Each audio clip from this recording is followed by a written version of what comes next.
Hello, friends. This is Dave Hurwitz, executive editor at ClassicsToday.com, here with the latest from Australian Eloquence, and a marvelous release it is.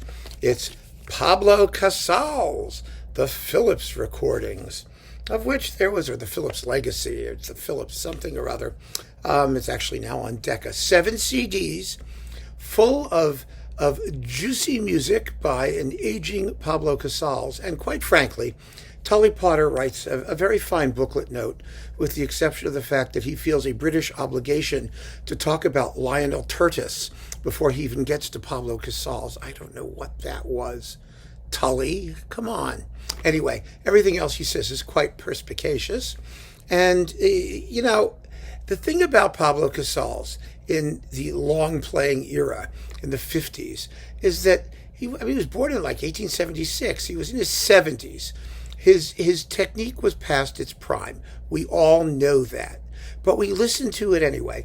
And why do we listen to it anyway? Because even though his tone may not have been the most beautiful, he still had his intonation pretty well, which is a good thing.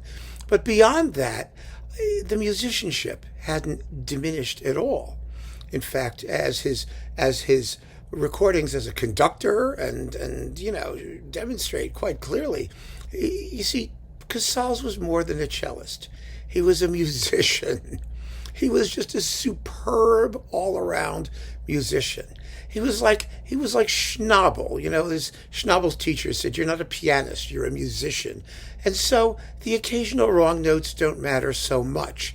They matter, but not so much. I do not go the way, for example, of the Furtwängler cult or groupies like that who say, it doesn't matter, the orchestra sounds like hell and the whole thing's a mess. Yes, it does matter. It never gets that bad with Casals.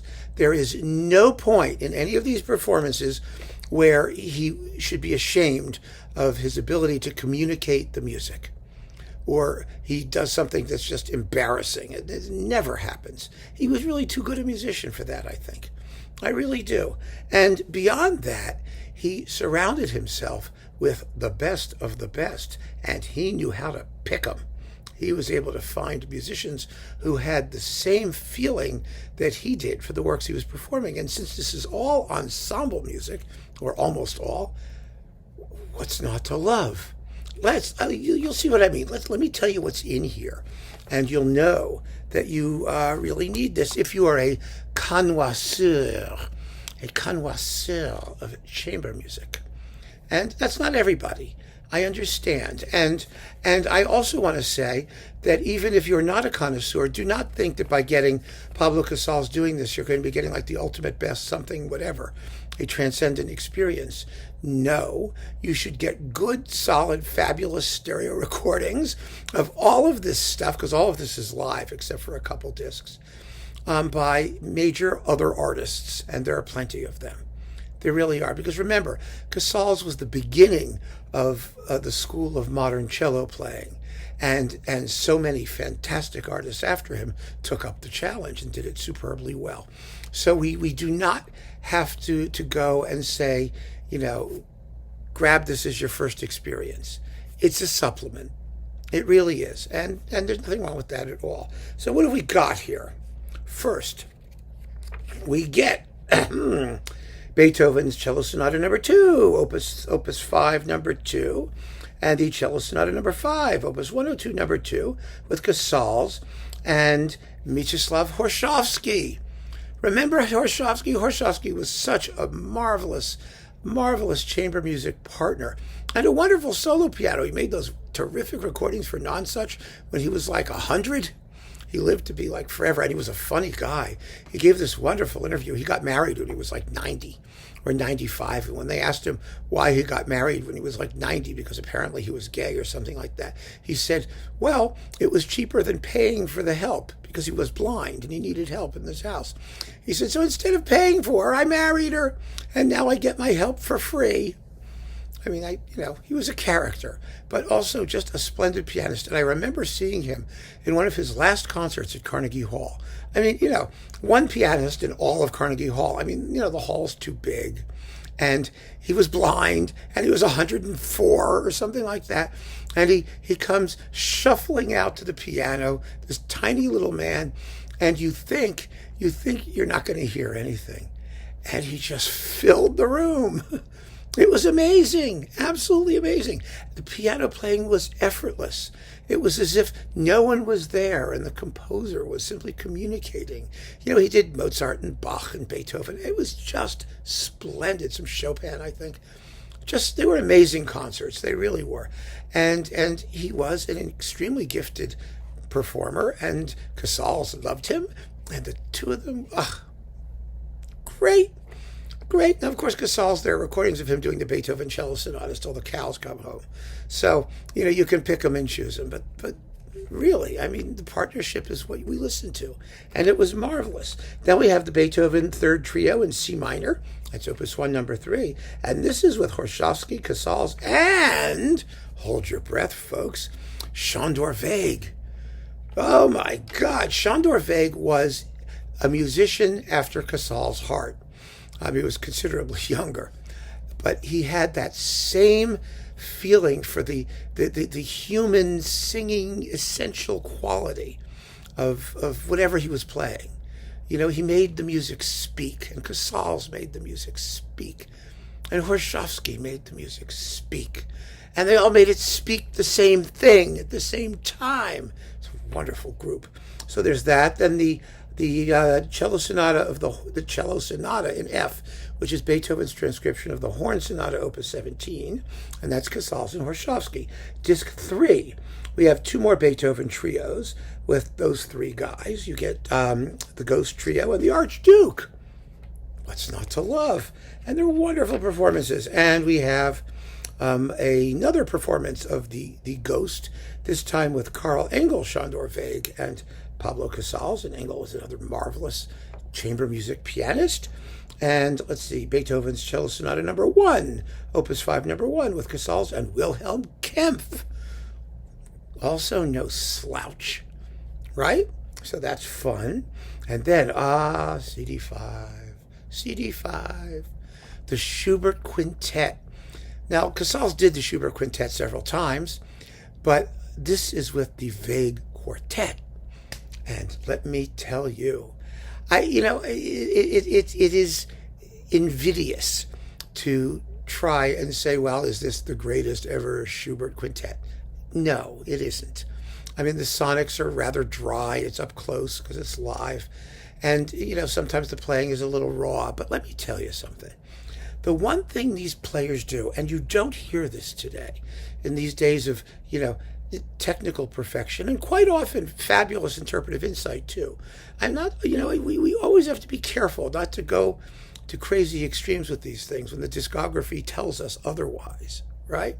They're fabulous recordings of the Schubert Quintet by the Bern Quartet with Heinrich Schiff, and we don't need to worry about that. But what these guys do is, how do I describe this? There's a plasticity to their phrasing. They handle the music as though it's physical, like it has physical substance, and they can mold it and shape it. And the way that they mold it and shape it, you feel the physicality of the playing. You feel the physicality of the melodies. The way they shape a tune. It's an object. It's not some sort of, abstract, insubstantial thing. And the result is just, it has an immediacy which is absolutely extraordinary. And the music lives. It speaks in a way which, we very rarely hear these days. Let me just put it to you that way. I think that this is mandatory listening for the Schubert Quintet, even if you're not thrilled about the overall sound so much. But the sound is pretty good, for what it is. When was this, the date here? It was 1961 at the Pradas Festival. So there you go. It's stereo, so it's not that bad. But let me tell you, just to hear their way with the music is, I think, one of the most miraculous experiences you can have. I really do. If you love the work, and if you know the work, you're just going to hear wonderful musicians communing with the piece in a way that is, well, I've said enough. You get the picture, right? So there's that. Then there's CD6, which is the homage à Pablo Casals. You have the Fauré Elegy for cello and orchestra, a rehearsal, 24 minutes of it, and then the performance, which is 7 minutes. It's with a whole bunch of cellos and the L'Amoureux Orchestra. So that's kind of interesting with Casals conducting. And then we have a little bit from his oratorio, El Pesebre, the manger, and the Sardana with an ensemble of 102 cellos.